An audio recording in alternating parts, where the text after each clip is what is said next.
बिहार में लगातार कानून व्यवस्था को लेकर के सवाल उठ रहे हैं और नीतीश सरकार के ऊपर सवाल सबसे तीखे अगर उठे हैं तो चिराग पासवान ने उठाए हैं। पटना में फायरिंग की जो घटना हुई, मूर्ति विसर्जन के दौरान एक युवक की जान चली गई। चिराग जी, लगता है कि स्थिति अभी भी बेकाबू होते जा रही है? भाई बेकाबू हो चुकी है और अब तो काबू में आने की कोई संभावना भी नहीं है, क्योंकि मुख्यमंत्री जी के पास कोई तरीका ही नहीं है, समाधान ही नहीं है उनके पास बिहार की बिगड़ी कानून व्यवस्था को नियंत्रित करने का। आए दिन बिहार में हत्याएं हो रही हैं, खुलेआम गोलियां चल रही हैं, खुलेआम लूटमार डकैती की घटनाएं हो रही हैं, खुलेआम लोगों को काटा मारा जा रहा है और टारगेट किलिंग जिस तरीके से हमारे प्रदेश में हो रही है, कल एक चौकीदार की हत्या कर दी गई, जिस तरीके से रोज की ये घटनाएं यहां पर हो रही हैं और मुख्यमंत्री नीतीश कुमार जी, जो कि हमारे प्रदेश के संजोग से हमारे प्रदेश के मुख्य गृह मंत्री भी हैं, मुख्यमंत्री होने के साथ साथ उनके विभाग में, उनके संरक्षण में जिस तरीके से अपराधियों का मनोबल बढ़ा है, ये अपने में दर्शाता है कि अपराधियों के असामाजिक तत्वों के मन से भय खौफ पूरी तरीके से चला गया है और जिस खुलेआम तरीके से अपराधी इन घटनाओं को अंजाम देते हैं, कानून का डर कम से कम आज की तारीख में बिहार में नहीं रहा। पूरी तरीके से अराजक परिस्थिति बिहार में उत्पन्न हो गई। पटना में एसएसपी ऑफिस के सामने एक युवक को गोली मारी जाती है। राज्य के पुलिस मुखिया और जो एडीजी हैं वो कहते हैं कि सब कुछ हमने कंट्रोल करके रखा हुआ है, कुछ होगा नहीं। घटना पटना में होती है, एसएसपी ऑफिस के सामने होती है। एसएसपी ऑफिस के सामने घटना को अगर अपराधी अंजाम देके चले जाएं तो आप सोचिए क्या डर बचा है, क्या कानून का कोई भय बचा है? और कानून का भय होगा भी नहीं भैया अपराधियों में। किसी की गिरफ्तारी आज तक मुझे बता दीजिए।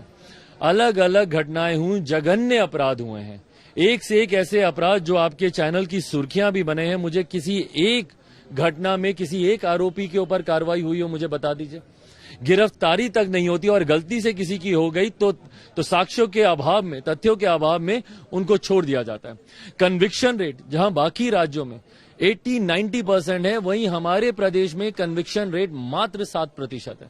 मतलब 100 अपराध होते हैं, उसमें 7 लोगों को पकड़ा जाएगा। उसके ऊपर उनको सजा होगी कि नहीं होगी वो भी पुलिस डिपार्टमेंट पे डिपेंड करता है कि ये लोग तथ्य वहां पे प्रूफ्स वहां पर प्रस्तुत कर पाते हैं नहीं कर पाते हैं। और यही कारण है भैया कि अपराधियों का मनोबल इतना। पटना की घटना, हम लोग किसी दूर दराज इलाके की भी बात नहीं कर रहे, जिस घटना का आप भी जिक्र कर रहे हैं, पटना में एसएसपी ऑफिस के सामने की ये घटना दर्शाता है कि अपराधियों के मन में पुलिस का तो कोई डर नहीं है। जेडीयू के अंदर जो चीजें चल रही हैं, क्या उनका भी असर है कि सरकार के ऊपर फोकस नहीं कर पा रहे हैं? भाई बिल्कुल, आज की तारीख में सरकार या प्रदेश के ऊपर ध्यान है किसका? पूरा ध्यान केंद्रित है मुख्यमंत्री नीतीश कुमार जी का अपनी सरकार बचाने में, अपनी सरकार को बनाए रखने में। और ये आज से नहीं भाई, पिछले 8 साल से, 2015 से 2022 तक आप मुझे बताएं ना, मुख्यमंत्री नीतीश कुमार जी ने बिहार से जुड़ी हुई कौन से ऐसे विकास के कार्यों को गति दिया है या कौन सी ऐसी योजनाओं को धरातल पर इन्होंने उतारने का काम किया।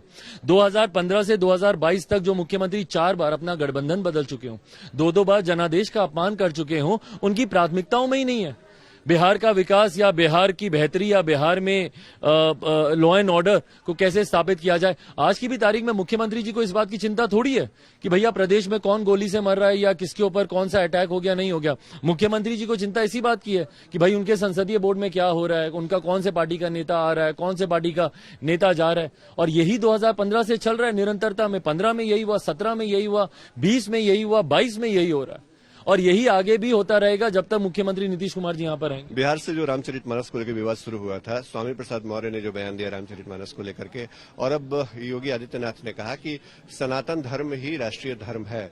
क्या लगता है इस पूरे परिप्रेक्ष्य में? भाई सबसे पहले तो मैं प्रमुखता से और मजबूती से मैं इस बात को मानता हूं कि भारत एक सेक्युलर कंट्री है। यहां पे सर्वधर्म को उतनी ही मजबूती से हर व्यक्ति को इस बात की आजादी है कि वो अपने धर्म का पालन करे, अपने धर्म के अनुसार अपना आचरण रखे। इस बात की स्वतंत्रता भारत का संविधान सबको देता है। उसी वक्त मैं इस बात को भी उतनी प्रमुखता से कहूंगा कि किसी के पास ये अधिकार नहीं है कि किसी भी धर्म के ऊपर किसी भी तरीके की कोई भी टीका टिप्पणी की जाए, खासतौर पर ऐसे धार्मिक ग्रंथ। भाई इसमें चर्चा की कहीं गुंजाइश ही नहीं है। क्यों चर्चा हो किसी भी धार्मिक ग्रंथ पे? और मैं सिर्फ रामचरितमानस की बात नहीं कर रहा, मैं बाइबल, कुरान में सब धर्म के जितने भी ग्रंथ हैं मैं सबकी बात कर रहा हूं। किसी भी धार्मिक ग्रंथ के ऊपर चर्चा की या किसी भी तरीके के विचार रखने की कोई गुंजाइश ही नहीं है। भाई ये आस्था का विषय है और पूर्णतः इसको आस्था पे ही रहने देना चाहिए। जिस व्यक्ति की जो आस्था है, ये हमारा संविधान हमें अधिकार देता है कि हम उस आस्था का पालन करें। धन्यवाद चिराग पासवान जी हमारे साथ बातचीत करने के लिए। चिराग पासवान जो बता रहे थे कि बिहार में जो कानून व्यवस्था की स्थिति है वो बेहद खराब हो चुकी है। पटना में एसएसपी ऑफिस के सामने युवक की हत्या ये बताता है कि बिहार में सुशासन जो है वो अब केवल दावे भर सीमित है, और खासतौर पे रामचरितमानस विवाद को लेकर भी उन्होंने अपनी बात कही है। सहयोगी कैमरा पर्सन दीपक के साथ शशिभूषण।